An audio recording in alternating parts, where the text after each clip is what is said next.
আমরা যখন কেপপ আইডলদের দেখি তখন চোখে পড়ে শুধু ঝলমলে স্টেজ, উজ্জ্বল আলো আর হাজারো ফ্যানদের ভালোবাসা। মনে হয় আইডলদের জীবনটা স্বপ্নের মতো, কিন্তু জানো কি, সেই স্বপ্নের আড়ালে লুকিয়ে আছে অনেক কষ্ট, অনেক ত্যাগ আর কিছু ভয়ঙ্কর নিয়ম যা শুনলে তুমি চমকে উঠবে। হ্যাঁ, আজকের ভিডিওতে আমরা সেটাই জানবো। একজন কেপপ আইডল হতে গেলে জীবনে কত কিছু স্যাক্রিফাইস করতে হয়, কত কঠিন রুলস মেনে চলতে হয় তাদের সবার। এমনকি সেই রুলস থেকে বাদ যায়নি বিশ্বের সবচেয়ে বড় কেপপ ব্যান্ড বিটিএস বা ব্ল্যাকপিঙ্ক। তাহলে চলো আজ জেনে নেই কেপপ আইডলদের জীবনের সেই অন্ধকার দিকগুলো কি কি। তো প্রথমেই আসি সবচেয়ে কঠিন নিয়মে, ডেটিং নিষিদ্ধ। কেপপ আইডলরা শুরুতেই চুক্তিতে সই করে যে তারা প্রেম করতে পারবে না, মানে হাজারো মানুষ তাদের ভালোবাসলেও তারা তাদের নিজের প্রিয় মানুষকে ভালোবাসতে পারবে না। অনেকেই গোপনে সম্পর্ক রাখলেও ধরা পড়লে ক্যারিয়ার এক মুহূর্তে শেষ হয়ে যায়। যেমন উদাহরণস্বরূপ ইএক্স এর কাই এবং ব্ল্যাকপিঙ্কের জেনির সম্পর্কটা। যদিও তাদের ক্যারিয়ার শেষ হয়নি, কিন্তু কাই আর জেনির সম্পর্কটা ফাঁস হতেই নেটিজেনদের প্রচন্ড সমালোচনার মুখে পড়তে হয় দুজনকে। আর এই সমালোচনার ধাস সামলানোর জন্যই কোম্পানি খুব দ্রুত তাদের ব্রেকআপ ঘোষণা করে দেয়। তাহলে ভেবে দেখো, নিজের প্রিয় মানুষকে ভালোবাসলেও এখানে অপরাধ। এরপরে দ্বিতীয় নিয়ম হচ্ছে কঠোর ডায়েট। আইডলদের সবসময় নিখুঁত দেখতে হতে হয়। এর জন্য প্রতিদিনের খাওয়ায় তাদের সীমাবদ্ধতা থাকে মাত্র কয়েকশো ক্যালোরিতে। কখনো কখনো তাদের পুরো একটা দিন যায় একটা মিষ্টি আলু, শসা বা একটা ডিম খেয়ে। আর এমন কঠোর ডায়েট তাদেরকে কখনো কখনো মৃত্যুর কাছাকাছি নিয়ে যায়।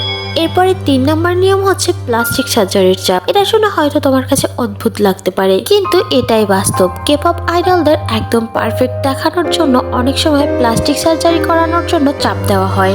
এরপরে 4 নম্বর হচ্ছে ঘুমের অভাব। একজন আইডল দিনে 18 থেকে 20 ঘন্টা পর্যন্ত কাজ করে। রিহার্সেল, শো, শুটিং, ইন্টারভিউ সবকিছুর মাঝে তারা হয়তো 2 থেকে 3 ঘন্টা ঘুমাতে পারে। হানি নামের একজন কেপপ আইডল, যদিও গ্রুপটার নাম আমার মনে নেই, সে একবার বলেছিল যে ডেবিউর সময় তিনি একটানা 3 দিন ঠিক মতো ঘুমাতে পারেননি। এছাড়াও গার্লস জেনারেশন গ্রুপের তেয়ন একবার একটা ইন্টারভিউতে বলেছিল যে ঘুমের অভাবে সে মাঝের মধ্যেই মঞ্চে প্রায় অজ্ঞান হয়ে পড়ে।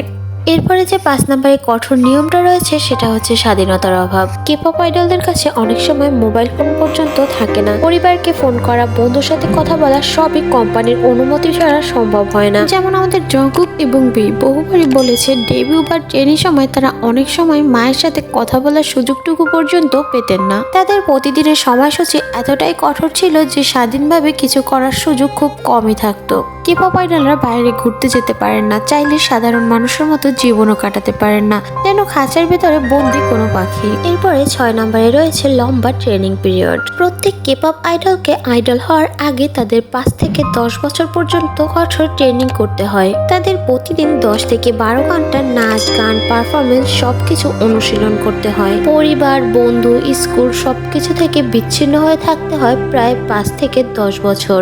এতটা কষ্টের পরেও অনেকেই আছে যারা ডেবিউ করতে পারে না, মানে পুরোপুরিভাবে কেপপ আইডল হতে পারে না। তাদেরকে কোনো ব্যান্ডে নেওয়া হয় না। তাদের এই বছরের পর বছর কষ্ট এক মুহূর্তেই বৃথা হয়ে যায়।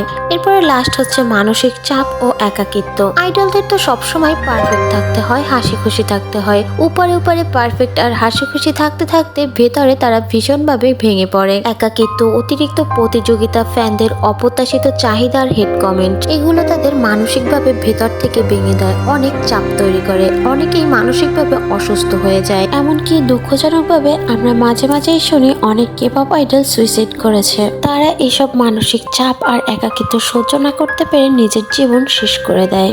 তাহলে বুঝতেই পারছো, কেপপ আইডল হওয়া যতটা উজ্জ্বল আর স্বপ্নের মতো মনে হয়, বাস্তবে সেটা ভীষণ কঠিন। তারা আমাদের আনন্দ দিতে গিয়ে নিজেদের হাসি, নিজেদের স্বাধীনতা, এমনকি নিজেদের জীবনও উৎসর্গ করে দেয়। তাই আমরা কেপপ জগতের যারই ফ্যান হই না কেন, তাকে বা তাদের ছাড়াও কেপপের যত আইডল আছে তাদেরকে ভালো না বাসতে পারলেও অন্তত সম্মান করা উচিত। কেননা কেপপের প্রত্যেকটা আইডলই এতটা কষ্ট আর এতটা স্যাক্রিফাইস করার পরে নিজেকে একজন কেপপ আইডল হিসেবে তৈরি করেন। তাই একজন কেপপ ফ্যান হিসেবে আমাদের উচিত তাদের শুধু ভালোবাসা নয়, বরং কেপপের প্রত্যেক আইডলকে সম্মান আর সমর্থন করা, কারণ তাদের প্রত্যেকের হাসির পেছনে লুকিয়ে আছে অনেক অজানা গল্প।